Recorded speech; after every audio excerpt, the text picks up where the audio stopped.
Et coucou! Alors ça y est, on est mi-mai, donc normalement à ce stade-là, le potager est plein. Moi ça y est, je viens de finir de le remplir. Donc les tomates, on les a déjà fait ensemble, je vous ai montré. Aujourd'hui, je viens de buter les patates, elles ont bien poussé. J'ai cet outil-là à la cave, je sais pas comment ça s'appelle, mais j'utilise pour buter les patates. Alors buter les patates, ça sert à ramener de la terre sur la tige de la plante pour recouvrir les patates qui poussent, parce que si elles sont vertes, elles sont pas consommables. Il faut pas qu'elles voient le soleil. Donc ramener de la terre, ça les protège du soleil. Ça évite que ça verdisse et du coup on aura plus de patates consommables.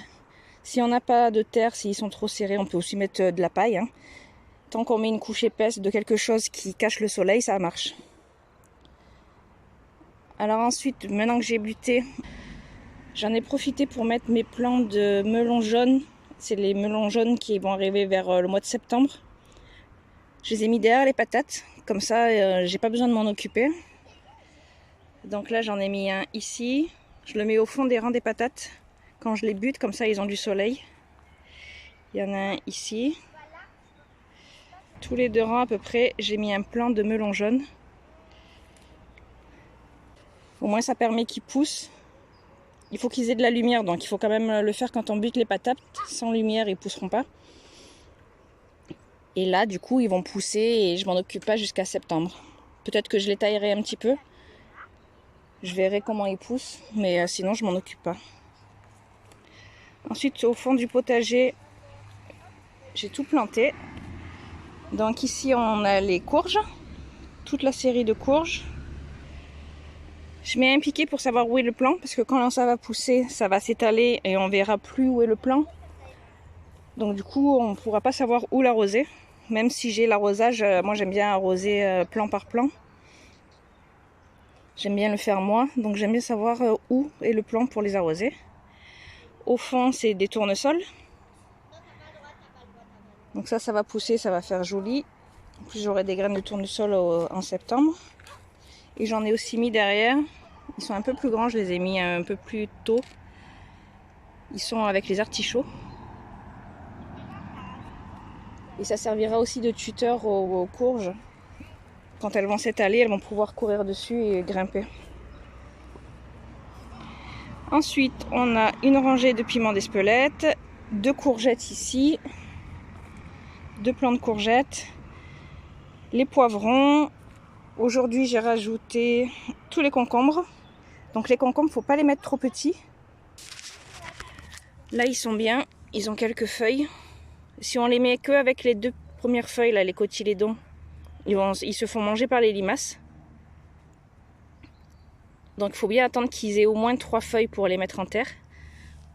Bon là, ils ont un peu souffert, je les ai plantés il y a 1 heure, je les ai pas encore arrosés. Donc je vais les arroser pour qu'ils reprennent un peu. Ici, on a les melons charentais. Donc eux aussi, j'ai attendu qu'ils soient bien grands pour les mettre. Et quand ils auront 3 feuilles, il faudra que je les taille. De toute façon, je vous montrerai. Moi, je taille les melons et les concombres. Je vous montrerai plus tard comment on fait. Donc les tomates, elles ont bien pris. Il n'y en a qu'une qui fait un peu la gueule.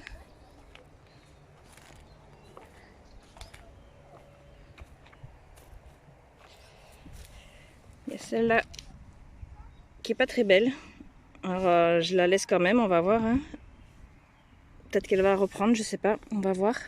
Donc là, je vois qu'on commence déjà à avoir des gourmands. Alors les gourmands, c'est des tiges qui partent sur les côtés. Donc ça, moi, je les enlève. Parce que je ne veux qu'une seule tige. Après, ça va faire plusieurs tiges au plant de tomates. Ça va être trop lourd et mon système de ficelle va pas fonctionner. Le plant va s'écrouler. Donc là, je vais faire le tour de tous mes plants de tomates et je vais enlever tout ce qui pousse comme ça à l'aisselle des feuilles. Ça s'appelle les gourmands. Et je vais faire un tour de corde aussi pour bien les soutenir. J'ai une fleur, j'ai la première fleur.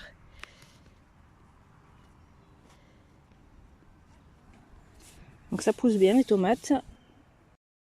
Sur cette partie, on va planter les haricots. Alors pour les haricots, c'est facile.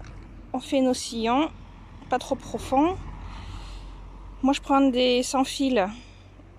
Comme ça, j'ai pas besoin de venir les récupérer tous les 2 jours si j'oublie. En fait, ils font pas de fil. Les haricots normales, quand on les oublie, ils font des fils. Il faut vraiment être assidu et les ramasser tous les 2 jours. Moi, je le fais pas. Donc, du coup, je prends des sans fil. Et au moins, j'ai un peu plus de marge pour les ramasser. Donc, on fait les sillons. Soit on fait des pokés, c'est-à-dire qu'on met 4-5 graines tous les 20 cm. Ça va faire une touffe en fait de haricots. Ou sinon, on les met en ligne. En ligne, je trouve ça plus simple. Donc on met les haricots, on rabat la terre et on arrose. Tout est en terre. Maintenant, je vais arroser un peu parce que c'est un peu sec. Il n'y a pas de pluie pour l'instant. Il n'y a pas de nuages. Et quand on plante, il faut toujours arroser pour que les racines collent bien à la terre. Donc vu que j'ai planté les melons et les concombres aujourd'hui et les haricots, j'ai bien arrosé. Du côté des bacs, j'ai enlevé les poireaux, j'ai fait les conserves. Et là, il me reste plus que des salades et je crois qu'il y a des carottes qui poussent. Il me semble que ça, c'est un plant de carottes de l'année dernière qui pousse. J'en ai quelques-uns, j'en ai 4. J'aurai 4 carottes. Donc j'ai remis des salades de ce côté-là. J'ai enlevé les épinards aussi, ils commençaient déjà à monter en graines. Donc j'ai tout enlevé pour laisser que les salades. Ici, j'ai les céleris qui ont germé. Donc il faut que je les arrose. Et j'ai des plants de blettes qui attendent dans la serre. Je les mettrai au milieu. Mais c'est encore sec, il va falloir que j'arrose. Et dans le bac à fraises, c'est la pleine production. On en a plein en ce moment. Donc elles sont belles. Hein. On en ramasse pas mal déjà.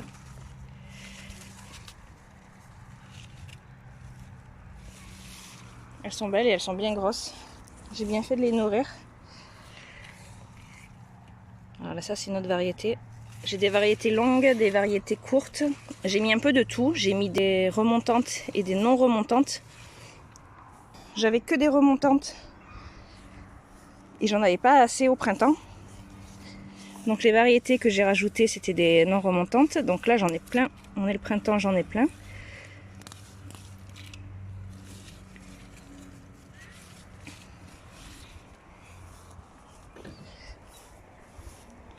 Et j'ai aussi les derniers oignons qui font leurs fleurs.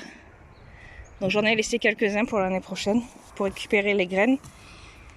Et normalement, j'en avais vu, il y en a qui poussent. J'avais balancé des graines à l'intérieur. Il y a une poule qui est venue hier. Bon, là, je les vois plus avec tout le feuillage. Mais j'en avais vu qui poussaient. Ah, voilà, ça. Ça, c'est les oignons. Quand j'avais mis le fumier, j'avais balancé des graines d'oignons aussi.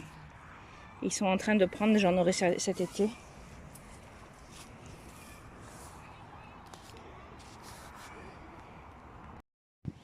Et du côté des arbres fruitiers, on a les cerises, ça y est, qui commencent à mûrir.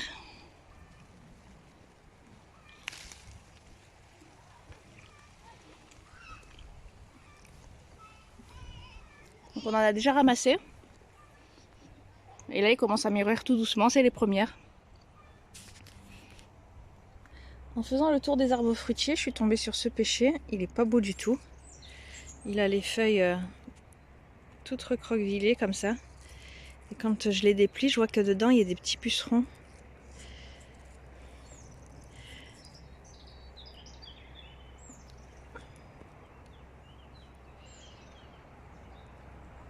Alors, ces petits trucs verts là, c'est des pucerons.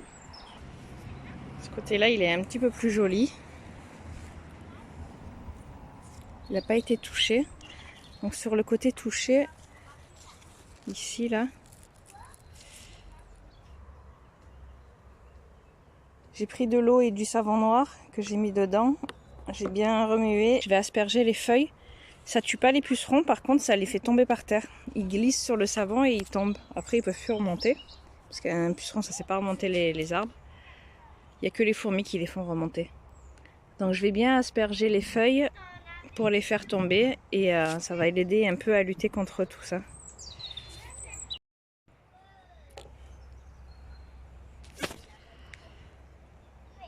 Bon, ça y est. Il est tout dégoulinant. Il est plein de savon. Il va pleuvoir tout à l'heure normalement. Donc ça enlèvera le surplus de savon.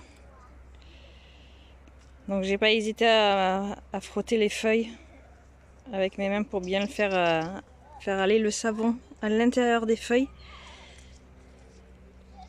Donc vous pouvez y mettre les mains, c'est naturel, c'est du savon. Donc il ne faut pas avoir peur.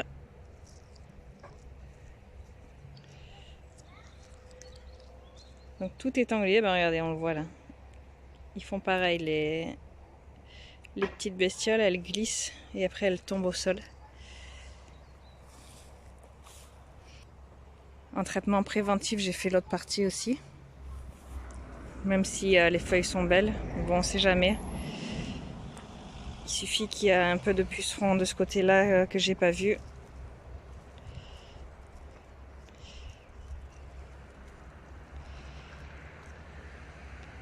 Donc les feuilles enroulées vont pas se remettre droites. C'est pour ça que vous le faites. Il vaut mieux le faire tôt si on veut un bel arbre avec des belles feuilles. Parce qu'une fois que les feuilles sont enroulées, on peut plus rien y faire.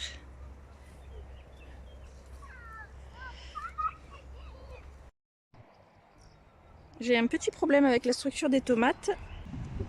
Comme elle n'est pas amarrée devant, elle tangue un peu sur le côté. Donc je vais essayer peut-être de mettre un bambou d'ici à la partie en bois